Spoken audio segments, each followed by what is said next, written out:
Okay, so it's now 9:05 here. We have about 34 people on the call.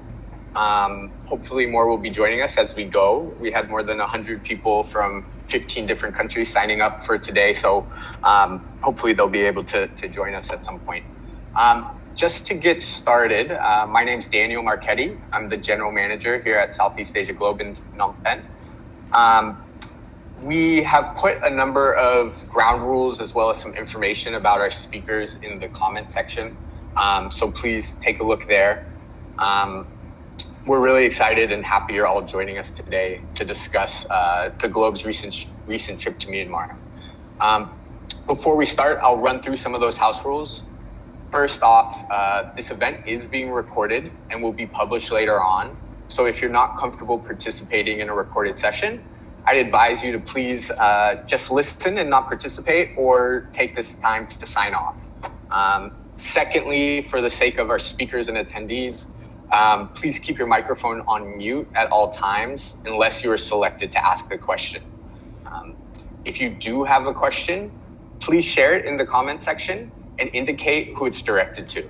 If you have, in the second part of today's discussion, we'll be answering questions from the audience. And if you'd like to ask the question yourself, please say so in your comment. Finally, today's conversation is about the Southeast Asia Globes, and in particular, Allegra Mendelssohn's recent trip to Myanmar. We've received a number of questions surrounding CNN's involvement in the tour, and we'll be addressing some of those aspects about our interaction with the CNN team and logistics around the trip, but we will not be answering questions about CNN's motives or intentions. We don't have answers to those questions, and it's not our place to speculate. Additionally, we will not take questions about broader policy issues or recommendations to affect change in Myanmar. There are more qualified experts, academics, and analysts providing valuable insights into that topic. And with that, here's what you can expect from today's event. Today, we're joined by Allegra Mendelssohn, reporter at Southeast Asia Globe, Alistair McCready, editor-in-chief at Southeast Asia Globe, and Bu Young Lim, senior editor at the Pulitzer Center on Crisis Reporting. A little over 3 weeks ago, Allegra received her first invite to take part in a PR tour to Myanmar organized by the military. In the following days and weeks, the Globe team faced a number of obstacles, challenges, and uncertainties to turn the trip into a reality. Today's discussion is meant to shed a light on how this trip came to be and what Allegra experienced while in the country, and clarify and address some of the critical questions and concerns that have emerged as a result of the trip. Today is not meant to be a one-way conversation. We already received a number of questions and comments from attendees, and we'll be incorporating them into parts of the conversation today. Again, if you have questions throughout, please add them to the comment section, and we'll do our best to answer them as we go, or to do some follow-up content or articles to answer them. More people joining. Our hope is that today's event will add a layer of transparency to our recent reporting, and will also be a way for us to grow and improve as a publication and as journalists moving forward. So without further ado, we have Allegra joining us to tell us a little bit about her experience. She's joining us from quarantine on the outskirts of Phnom Penh at the moment. So Allegra, can you maybe start off by quickly introducing yourself, telling us about how this story came about, how you were invited, and why you think you were invited? Yeah, thank you a lot, Daniel. And thank you to everyone for joining us today. I know that there are a lot of questions about this trip. And just quickly to reiterate what Daniel said, I am in a hotel quarantine at the moment, so I apologize if there is some background noise. So I have been reporting with the Southeast Asia Globe in Cambodia for 3 months now. I'm originally from Canada. And about 3 weeks ago, on March 15th, I was interviewing Ari Ben-Menashe for a separate article that I was writing.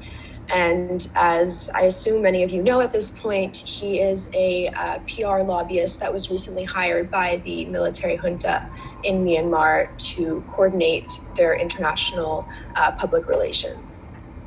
The offer came as a total surprise to me. It was unsolicited. And in full honesty, at the beginning, I wasn't even sure if I took him seriously, given how it came about. But from the get-go, there were no conditions on my accepting the invitation. It was very clear, especially by Ben Menashe himself, that I would be free to report on this as I saw fit, and I could report for whichever publications I wished to do.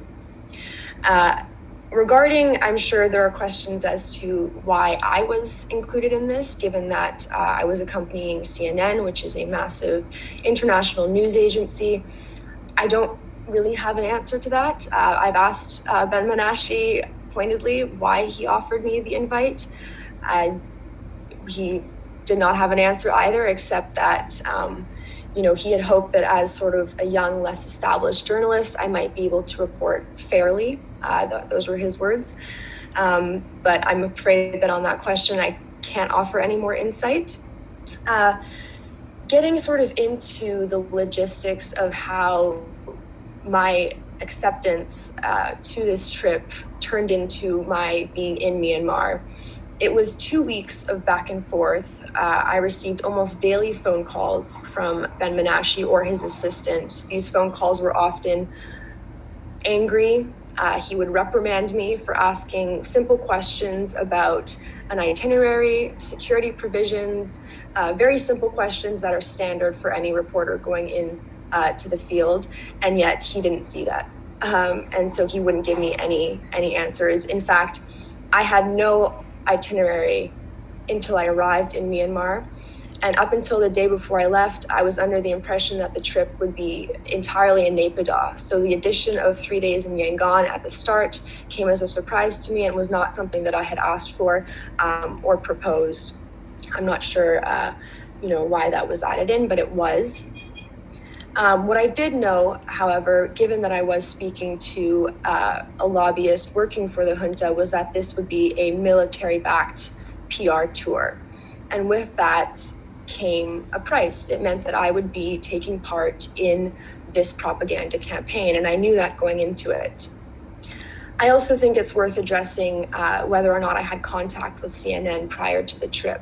And on that note, I had reached out to CNN a few days before leaving just to confirm that they would be in fact on the trip, given that that would change the security risk if they were not to be also on the trip, given that I would be going in alone.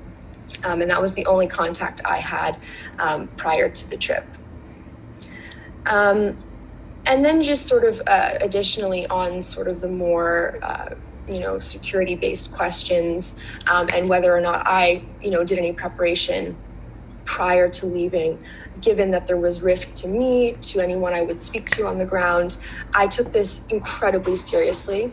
I spoke with journalists who had taken part in the Rakhine tours in 2018. I spoke with journalists working on the front lines in Myanmar right now. I also spoke with organizations like the Committee Protecting Journalists who are working with these journalists on the ground, especially freelancers.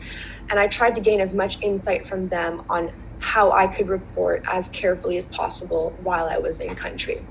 And this is something that myself and everyone at the Globe took very seriously as we made this decision. Okay, thanks, Allegra. So why do you want to go on this trip? What was kind of, your motivation factor for participating? Sure. So I'd been covering Myanmar since the coup. I'd written a number of articles on the coup itself, as well as the mounting international involvement in Myanmar. And so this was part of the reporting that I've been doing. I was very familiar with the situation on the ground. I've been fortunate to work in Myanmar, not as a journalist, but in another capacity. I've lived in Yangon before. It's a country that I know as well as someone who's not from Myanmar can know, and one that I care about deeply. Ultimately, regarding this on a personal level, I chose to go because I believed that there was journalistic value in reporting on the military, and this was the only way that I, as a foreigner, not currently or already in Myanmar, could go into the country. I do want to say that I have incredible respect for the journalists who are working on the ground in Myanmar right now, and I was very conscientious of the fact that my reporting could not replicate their reporting, and that was never my intention. It was a completely different approach, and I'd be offering a different perspective to that which those on the front lines are offering at the moment. And it's also, I think, worth mentioning that it's very unsafe, especially for Burmese journalists on the ground right now. And with something as delicate as the situation in Myanmar, the more voices, the more attention the situation can receive, the better. And I thought that by going in and by reporting on what I witnessed, it would add to the conversation in a new way.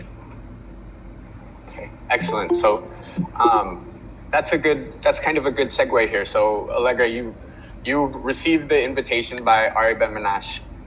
You've kind of started to work out the prospect and logistics. Now you take it to the folks on the editorial team at Southeast Asia Globe. So Alistair, can you maybe just take a second to quickly introduce yourself, talk a little bit about what you do at Globe, and then kind of the process you went through with the team to turn this trip into a reality and some of the concerns and hurdles that had to be overcome to make it happen? Yeah, sure. So I'm Alistair McCready. I'm the editor-in-chief at Southeast Asia Globe. We're based in Phnom Penh. I've lived in Phnom Penh for a few years now. I guess there were four main considerations for us, four main points before we agreed to let Allegra go on this trip. The main, well, not the main one, but the first one definitely was her safety. She's a young reporter who hasn't been with us for too long. She's a young woman going into a country with a history of sexual violence committed by the military in conflict zones. It was a major point of concern for us initially, and it was something I felt very uncomfortable with. Communication wasn't great with Ben-Menash, as Allegra said. He wasn't great at providing details, and when he did, they'd often change. We initially thought she may be going in as a completely free, independent reporter. That's what he indicated at one point. That was something I'd said I wasn't comfortable with and I wouldn't allow Allegra to do. He then changed the tone to be a completely military-guided tour. As Allegra said, up until the day before she was leaving, we thought that she was going to be in Naypyidaw the whole time on a completely military-guided tour, and so we felt the risk was pretty low to her and to others. As I'm sure you all know, Naypyidaw is an incredibly insulated, military-controlled area, and so we didn't feel there was much risk to her safety or others. As Allegra said, that changed at the last minute as well. Quite literally the day she was going, we found out she'd be in Yangon too. And so we had to prepare for that. She also mentioned we spoke with the Committee to Protect Journalists, and she spoke with a security specialist. So all in all, Allegra's safety was a major, major concern for us. We didn't want any harm to come to her, and that was something we really spoke about in length. The value of the trip was the second major consideration. With all the potential risk involved, it was important that we felt there was some major journalistic value to be taken from this. We were concerned of who Allegra would actually be speaking with. We repeatedly tried to get that information from Ben-Menash. That also wasn't easy. He indicated senior military officials. We saw some value in interviewing senior military officials. That's been scarce since the coup, beyond military TV appearances for them. We felt a sit-down conversation with them had the potential to unearth information that hadn't been brought to light before. As Allegra said, we don't see this in any way as comparative to the on-the-ground reporting that's being done in Myanmar by local journalists right now. We recognize that their access to the military top brass and their safety in accessing the military top brass is very compromised right now. So I guess we saw our approach as supplementing that. We do feel that was kind of mostly vindicated by what Allegra has brought back. She's unearthed, or she's reported information, a kind of potential extension of the state of emergency. And also just generally on the kind of subversive tactics, propaganda tactics being employed by the military to discredit the CDM movement. We've got another story being published later today, which provides a lot more details on the kind of subversive propaganda tactics that the military have employed on this trip, which we hope will shed even more light on that. And yeah, we see value in kind of understanding the military and understanding their motives. We see it as only contributing to restoring democracy and the pro-democracy movement in best understanding the military and their motives. Finally, it's important to mention as well that we went there with the backing of 3 major journalism institutions in Al Jazeera, Washington Post, and the Pulitzer Center. That left us confident that anything we did publish would be incredibly widely received and reach a lot of people. The third consideration for us before we agreed to let Allegra go on this trip was the possible repercussions and backlash, as we've seen the major debate it stoked around CNN. We don't shy away from the ethical considerations of a trip like this. We were there at the invitation of Ari Ben-Menash, who's an incredibly sketchy PR man being tasked with the image of the Myanmar military. We understand there are ethical considerations to think about there. We discussed it at length before she went. We decided that engaging with Menash was warranted based on the potential positive outcomes of the trip. We also made clear to him that internally as well, that we wouldn't publish anything until Allegra had left the country. That was to ensure editorial independence. And needless to say, we were incredibly scrutinizing of everything they presented with us. We weren't going there to report back everything they said verbatim and without scrutiny. If anything, we were there with an incredibly scrutinizing eye, and we didn't trust a single thing they told us. On balance, we felt reporting the inner workings of the military propaganda drive was in the public interest and justified going on the trip. It's also important to mention here that we anticipated a very tightly controlled tour. We didn't expect Allegra to leave Naypyidaw initially. We certainly didn't expect interactions with the public. And so when we made all these plans to go, it was very much on the assumption that it would be incredibly contained and pretty much exclusively interviews with military top brass. The fourth consideration, and no small one as well, was the financial feasibility of it all. It was a major hurdle. It was a huge cost for us to shoulder. We weren't paid in any capacity to be on this trip. Quite the opposite. We had to stump up $5,000 to fund this, and at a week's notice. It was something that was not easy to do, and that what led us to our publishing agreements with Al Jazeera and Washington Post. That covered some of the costs for us, the costs of travel, the cost of quarantining that are inevitable right now, pandemic. 3,000 of the costs also came from the Pulitzer Center, which was something we were incredibly grateful to receive. And they turned around the application in extra quick time. They saw the value in what we were doing, and they were very kind to expedite the process. And that pretty much ensured that we were able to go that $3,000 of the 5 that came from Pulitzer. Thanks, Alan. You bring up some really interesting points there. And we'll get to some of those when Allegra talks about her experience on the ground, particularly those interactions with, kind of everyday people who obviously we saw some repercussions from the CNN kind of fallout. But before we get to there, I'd like to bring Buyong into the Buyong, thanks so much for joining us. If you could maybe take a second to introduce yourself, what your role is with the Pulitzer Center, and also kind of why the Pulitzer Center decided to support this project and what value you were expecting to see from it.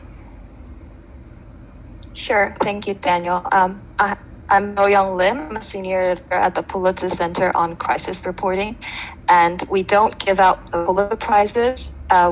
In fact, we actually just support good quality journalism on underreported issues of global importance, and anything that has to do with global systemic crises we're interested in funding. Now, the reason why we had such a quick turnaround on the project is that it is the since the coup, with so many civilians being killed and still being killed by the military. And despite the fact that this is the first time I'm actually talking, although it's virtually, face-to-face with Allegra. I talked over the email with Allegra and the Southeast Asia Globe team, and they were very upfront and honest about the given situation of the PR tour organized by the sketchy figure. And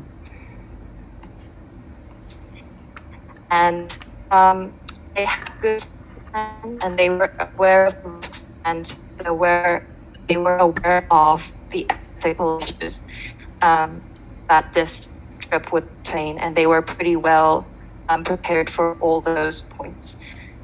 Also, I'd like to point out that we also tried to figure out whether the applicant of the grants are well positioned to tell a story.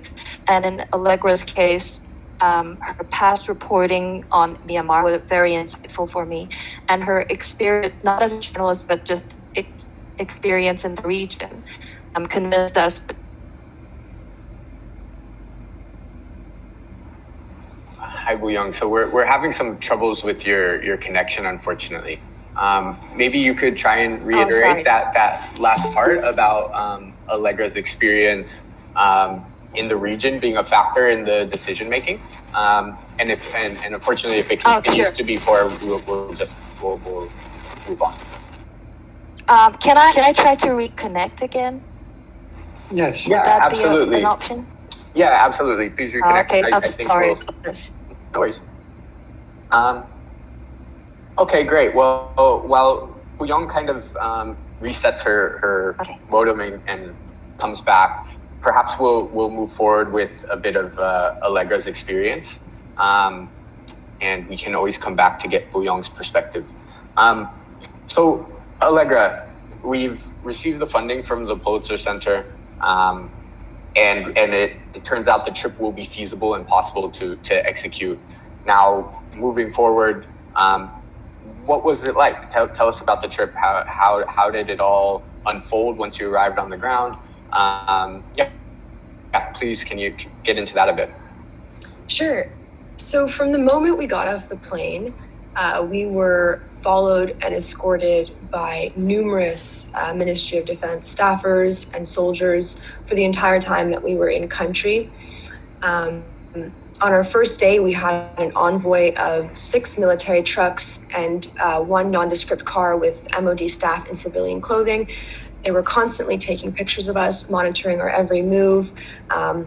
We were taken to cherry-picked townships and set up with interviews with military supporters who had what seemed to be pre-rehearsed and pre-staged tales of attacks that they purported had been committed by protesters. And, you know, it was very evident for the entirety of the trip that this had been heavily staged ahead of our arrival.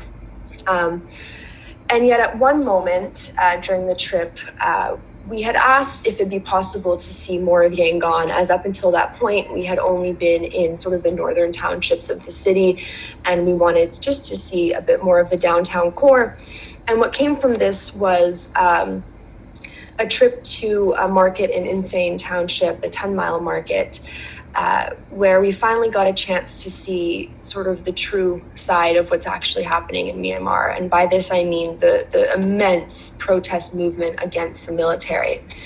I will be writing about this in a little bit more detail in the article that Alistair mentioned will be coming out later today. But it was in this market that we were approached by individuals holding up the 3-finger salute, which has become a sign for democracy across Myanmar and the region, really. And, you know, they would come up to us and speak to us very briefly and just basically say, please don't listen to the military, please tell our true stories. And I think at this point, it's important to note that I was not with the CNN team as this was happening. They obviously have a cameraman and a producer, and they have a setup that they, you know, take with them when they report. And so sometimes it was easier for me to sort of take a step back and not be in the shot.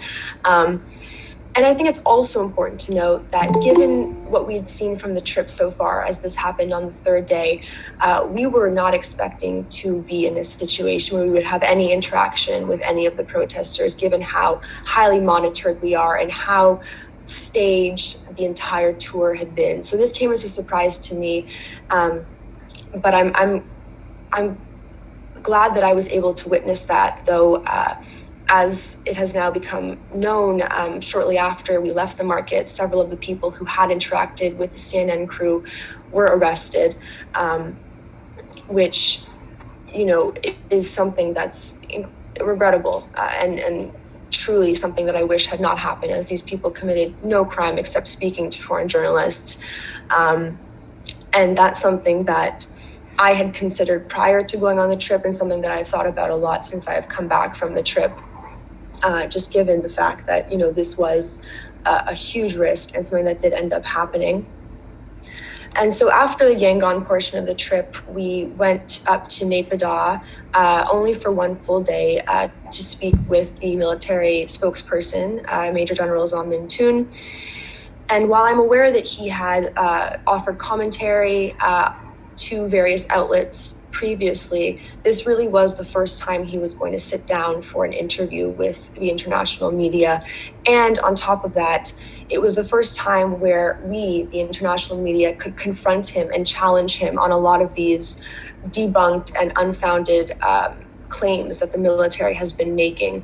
And that's something else that very quickly became apparent to me as another benefit from this trip, was that opportunity to confront these military leaders on these, wildly unsubstantiated claims that they've been making. And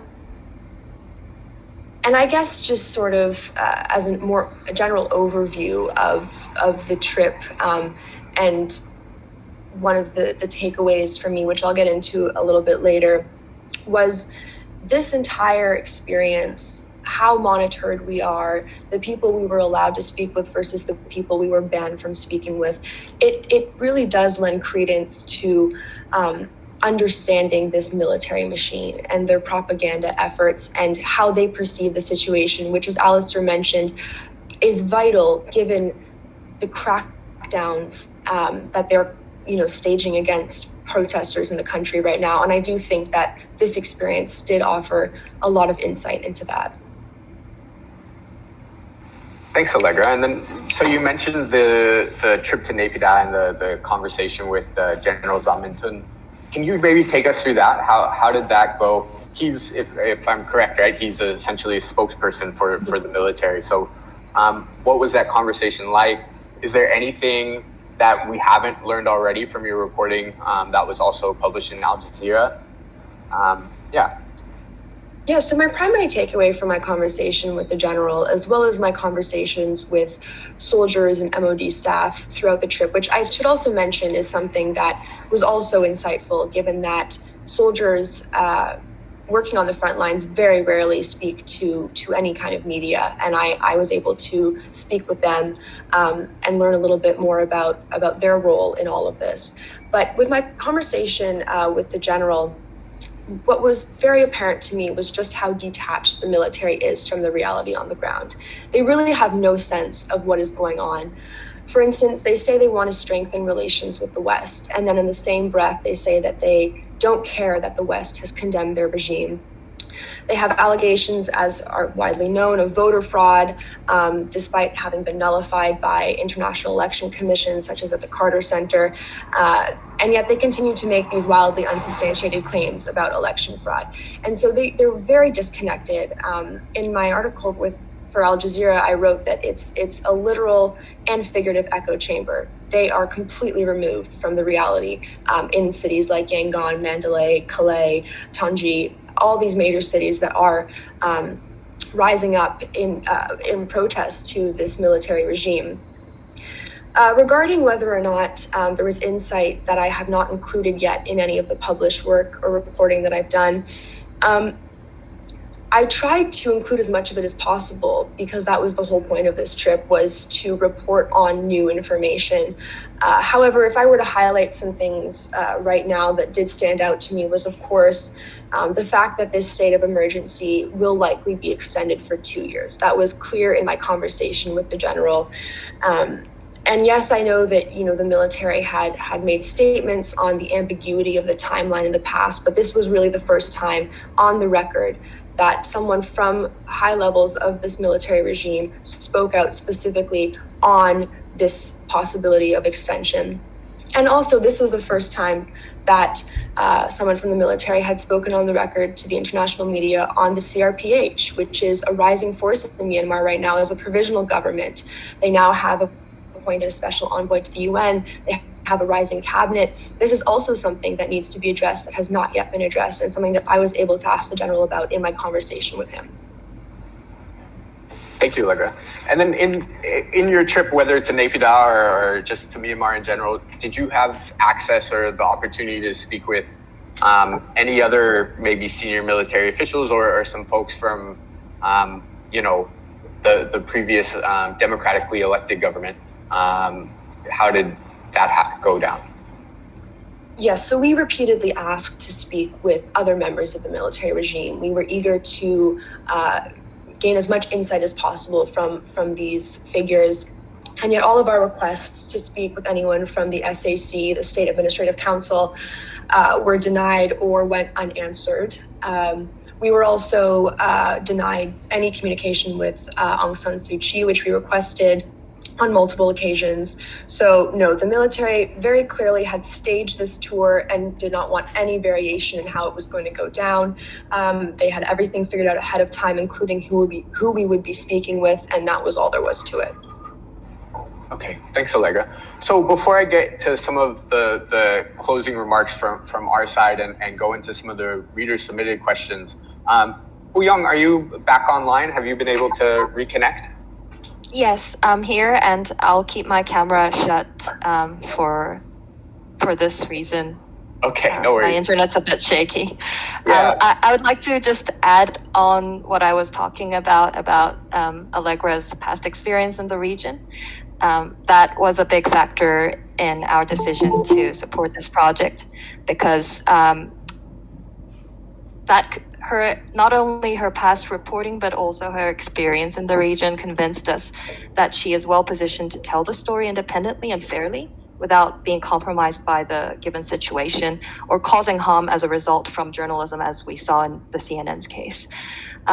So those were the big things. And another big thing is safety. Southeast Asia Globe had very good safety plans, and I really appreciate the Southeast Asia Globe for hosting this discussion, because we very much think of transparency for our audience as an important factor in our mission, and it is crucial for our work, and the public has the right to know how this tour came about. And lastly, just before I go, before my internet connection shuts down, I've really enjoyed working with Southeast Asia Globe, and Allegra, I would like to thank you so much for the excellent job you did on the Al Jazeera story. And as someone who comes from South Korea, a country that went through its own tragic moments of bloodshed just 40 years ago, if it were not for the dedicated Korean and non-Korean journalists who risked their lives to get the story out to the world, we would have not known what is known as the Gwangju Massacre or Gwangju Uprising. So I would like to take a moment to thank all of you from deep down my heart, to Allegra, to Southeast Asia Globe, and everyone who we don't know their names, but Myanmar journalists on the ground. So thank you so much for inviting me. Thank you, Buyong. Thank you, Buyong. Yeah, well said, Buyong. Thanks so much. Okay, so we'll soon be going into, the questions from the audience. So we already have one here from one of the viewers. So remember, if you have a question, please submit it into the comment section. But before we hop into these, I just wanted to know, Allegra, while you're in Myanmar, obviously there was some controversy happening around the CNN's trip. Were you aware of some of the conversations that were going on around, again, CNN, or just the controversy about a military organized trip? And then with that, considering how everything unfolded, is there anything you would have maybe done differently, or just in retrospect, how do you feel about the whole thing? Yeah, thank you, Daniel. So I was using a burner device, and very sparingly. And as anyone familiar with Myanmar or who's currently in Myanmar knows, that Wi-Fi is unreliable and the military has been shutting it off readily. And in fact, while we were in Yangon, it was shut off entirely after our first day at the compound. So I was not able to follow the news as closely as I would have liked, but I was aware of what was happening. I did read about the arrests shortly after they happened, which allowed both myself and CNN to begin working as quickly as possible to put pressure through the necessary channels to secure their release as quickly as possible, as I said. Regarding whether or not there's anything I would change about the trip, this is a difficult question to answer. Of course, given what transpired, the fact that 11 innocent people were arrested, I would say yes, I wish that had not happened. I wish that people who did nothing except speak out their truth to an international audience were not targeted by a violent military regime. I wish there was something within my power I could have done to change that. However, I don't know what that is. I don't know what I could have done as an individual in that moment or even following it, except what we did do, which was speak to as many people as possible to secure their release as quickly as possible. I guess I also wish there was a way that we could have been more transparent ahead of time. We are obviously doing everything in our power now to speak about how this experience came about, but I do understand that a lot of people have a lot of questions, and transparency with a trip like this is critical. However, in the moment, especially in country, I did not want to insert myself into the conversation. I did not want to become the news. I think there was already a lot of that happening. And so instead of advertising my presence, I tried to work as much as possible behind the scenes, again, leaning on CNN's network, which is far greater than my own. So I think ultimately, I would still go on the trip, as I believe there was a lot of insight gained, a lot of new insight and insight into, as I said, a regime that is continuing to crack down violently on innocent people, including children and bystanders. And I think ignoring a monster like this beneficial. I think learning as much as possible about them is important. Excellent. Thanks, Allegra. So I'm going to go into some questions that were previously submitted by guests here today or people who registered. One of them is for you, Alistair, around Southeast Asia Globe's kind of editorial process. The question is it hard to find local journalists who can report for you in terms of substance, language, or work ethic? I think this probably applies to Myanmar, but also since Southeast Asia Globe does cover the entire region, how is that, in the bigger picture? So this question was submitted by Stanya Puspa, who's on this call. She's actually a freelancer that we've worked with in Indonesia. It's a good question, and honestly, I always value working with Southeast Asian journalists if I can. It's self-evident that you have an advantage having grown up in a culture, speaking the language. It's undeniable. That gives you some edge when reporting a story. That being said, I don't think that excludes foreigners, nor should it exclude foreigners from reporting. I think everyone should be free to report on what they wish. But as a editorial policy, I always lean towards providing Southeast Asian voices a platform, whether that be the writer themselves or the sources in the story. To answer your question directly, English language proficiency can be an issue, particularly with long features. I also think there's an important point to be made in terms of local journalists face risks that foreign journalists can avoid to some extent. It's an unfortunate fact, but local journalists are arrested, victimized, and brutalized far more readily than a foreign journalist. That's certainly true here in Cambodia, where we're afforded protections that a local journalist is not. Cambodian journalists are very easily locked up and shut down, something that's much harder to do to foreign journalists. The same here with this Myanmar trip, I think, is true to some extent. I don't think it would have been safe for a Burmese journalist to engage so closely with the military, ask scrutinizing questions face to face with a military general. I don't think it would have been safe for a Myanmar journalist to do that. Thanks a lot, Alistair. We have a question in the comments, and Allegra, this one's directed towards you. And I think Alistair may be able to jump in for the first question as well, though. If I'm reading it correctly, so were there any conversations leading up to the trip on how the military might be able to use this trip as propaganda, whether internally or externally facing, irrespective of the work that was published in Southeast Asia Globe or CNN? So just speaking for me personally, as I mentioned, had spoken with one of the journalists who had taken part in the Rakhine tours in 2018. And I'd also read a lot of the articles, including the one written by Joe Freeman for AFP that had come out, where he described the immense footage that was collected of them throughout the tour by the military, and that was subsequently shown on their military TV channel. So I was aware that this was something that would likely happen. And given the fact that it was a PR tour, I knew that the military would want to cite it as, a claim at transparency. I guess my answer to the question is, I would hope that the reporting that I had done and that CNN was doing would reach a greater audience and would combat whatever propaganda schemes the military had planned, given that we are broadcasting, well, myself, I'm reporting for 3 publications. CNN is broadcasting internationally. There is significantly more viewership across those platforms than there is with MRTV, for instance.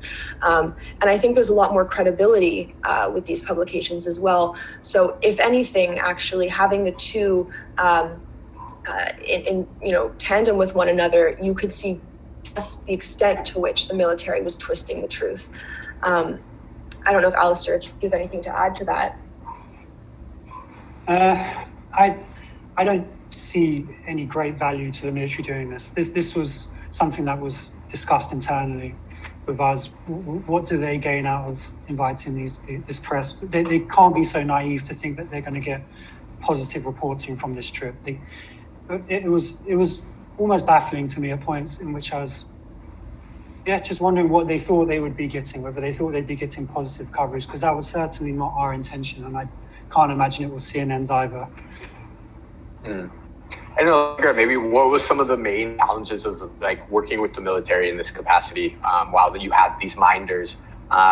Besides something you may have already alluded to.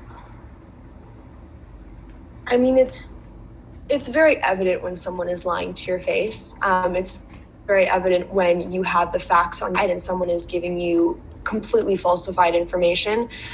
There's one moment that comes to mind when we did learn about the arrests, and we were speaking with our handlers and imploring them to push for the release of those who had been detained.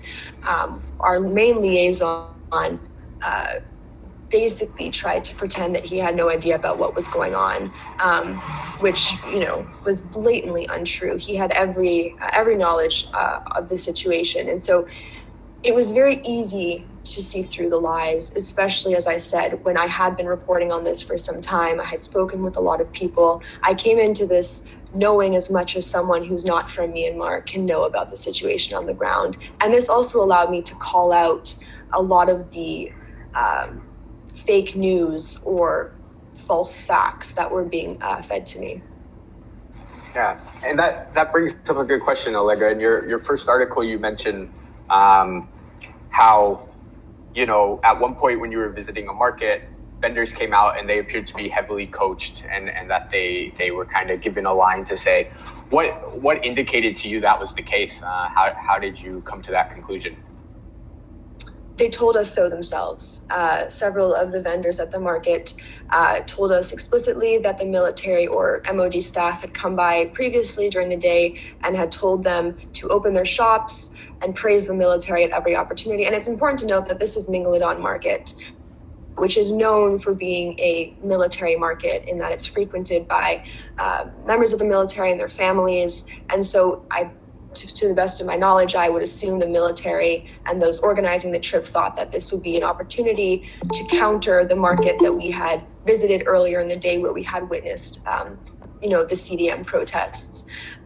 And so this just yet again demonstrated to me how staged this was, how falsified the information we were being fed was, and as Alistair mentioned, sort of the lunacy with which the military thought that this was an effective way of appealing to the international community. It's a really incredible insight. So I'm going to go to a few quick questions around the logistics, and one of them is in the comments as well. Again, if you have comments, or questions, please add them into the comments. Otherwise, we'll be wrapping this up in probably the next 10 minutes or so. So Allegra, one of the user submitted questions, again, is around the kind of logistics of the trip. Where were you staying? Were you in a hotel? Were you in a military compound? Did you share accommodations with the folks at CNN? How did travel work? Was this heavily guarded military convoys? Maybe you can just elaborate on that aspect. Sure, yeah, I know there's been a lot of questions about this, and so I'll be very clear. I flew in from Phnom Penh to Seoul. This was a flight that I booked independently and paid for myself. The flight from Seoul to Yangon was a relief flight that was booked for me by Ari Ben Menashe's assistant, but was paid for by myself at the gate. We flew into Yangon and we stayed at a military compound in Mingladon Township, I believe maybe 10 minutes from the airport, heavily guarded. And we were not permitted to leave or move around unless we were being accompanied by, as you mentioned, a heavily armed convoy. We did go for lunch twice to the Lodi Hotel nearby in Yangon. We were there for maybe an hour most, but we were not staying at any hotel while in Yangon. However, in Naypyidaw, we stayed at the Orium Palace Hotel. This was paid for, again, by myself. It was not covered by the military. There was no money exchange or gifts exchanged before, during, or after the trip. And after staying in Naypyidaw for 2 nights, we drove back to Yangon for our last night, as the flight the following morning was at 7 o'clock, and we would not have had time to drive back before that. Okay, thanks, Allegra. And I guess another kind of logistics question, and also one we haven't spoken about much either, is what about for COVID safety? How did that look? Yeah, so I'm someone who's incredibly mindful of COVID and the safety parameters surrounding COVID-19. And I took it upon myself to be incredibly diligent leading up to this trip, not going out for as many meals, interacting with only 1 or 2 people or a handful of people, just to make sure that I was essentially quarantining prior to going, as I knew that I would not be quarantining when I arrived in Myanmar. I also took a COVID-19 test, as is required with all international travel, and was incredibly careful with mask wearing, hand washing, everything, keeping my distance from people both before and during the trip, just to be as safe as possible, given, like I said, that I would not be in quarantine upon arriving in Myanmar. Thanks, Allegra. And then an interesting question, I think I'm understanding it correctly. In terms of these kind of coached interactions, whether with the junta or people who are kind of coached by the military, how would you rate the authenticity of those pre-rehearsed interviews? Did it feel very rehearsed? Yes, it felt very rehearsed, and I get into this a bit in the Al Jazeera article, which was also published by the Globe. These stories, first of all, we were being fed them through translators that had been assigned to us by the Ministry of Defense. So already there was a grain of salt in anything we were told, because they were not even coming at us directly. And then dates would change in the middle of a sentence, in the middle of a story. All of a sudden, something that had happened on March 1st had actually happened on March 18th or something like that. There'd be claims of inflicted wounds, and then, we would ask to see them, and there'd be no scar, no evidence, something along those lines.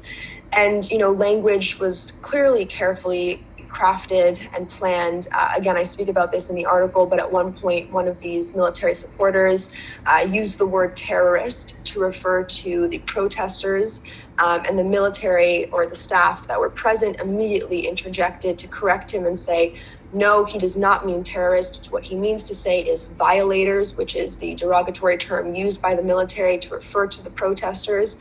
And so it was very evident that these people had been coached and that their stories had been possibly manipulated to appeal to our sensibilities. There was the use of the phrase human rights violations that was repeatedly stated, which I can assume was meant to appeal to a foreign or Western sensibility. And so it was very easy to see. And I do want to say that, I'm not denying that there's been violence on both sides. We know this. It's been widely reported, and there's evidence to that. However, these claims in particular did not always appear truthful. And it's very important to note that there is immense disproportionality in the violence. There is one side using weapons of war and another side using homemade catapults or, sticks. And so the comparison, even if it had been compelling, already was falling on deaf ears. Thanks, Allegra. Okay, so I guess we have one more question in the comments, and I think that's maybe a nice way to wrap it up. Again, if you do have questions that we're not able to address today, please throw them in the comments, and we'll do our best to write something later on and get back to them. You can also email us at engage@globemediaasia.com. The email address is at the top of the comments as well, and we'd be happy to answer your questions there. So this one's a bit more sentimental, Allegra, but we have one question asking if you could send one message to the people of Myanmar, whether journalists or the folks on the ground, what would that message be? We hear you. I mean, for me, the biggest takeaway was the voices of the people that I heard, especially in contrast with the voices of the military. There's no comparison.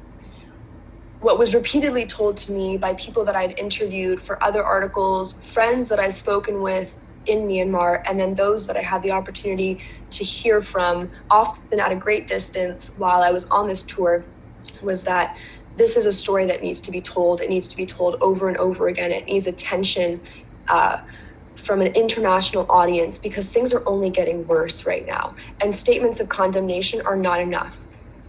The people of Myanmar, I don't want to speak for them. I cannot speak on their behalf, but from what I've heard and from what they've told me, they need more action, more diligent action, and more immediate action. And so I would say to them, I hear you, and I'm going to do everything I can in my capacity as a reporter to try and tell your story. Thank you so much, Allegra. Thank you, Allegra. Thank you, Buyong, for joining us today. Thank you, Alistair, for also taking part. And then thank you for everyone who joined us, for those familiar faces and those new. So again, please don't hesitate to write to us. You can connect to us on social media. You can write to us by email. And again, Allegra will have another feature coming out later this evening. So please check back for that. There you'll hear more about her personal account and on-the-ground experience throughout this trip. And yes, so thank you, everybody. Stay safe, and we hope to see you again sometime. Thank you, everyone. Thank you so much, everyone. Thank you.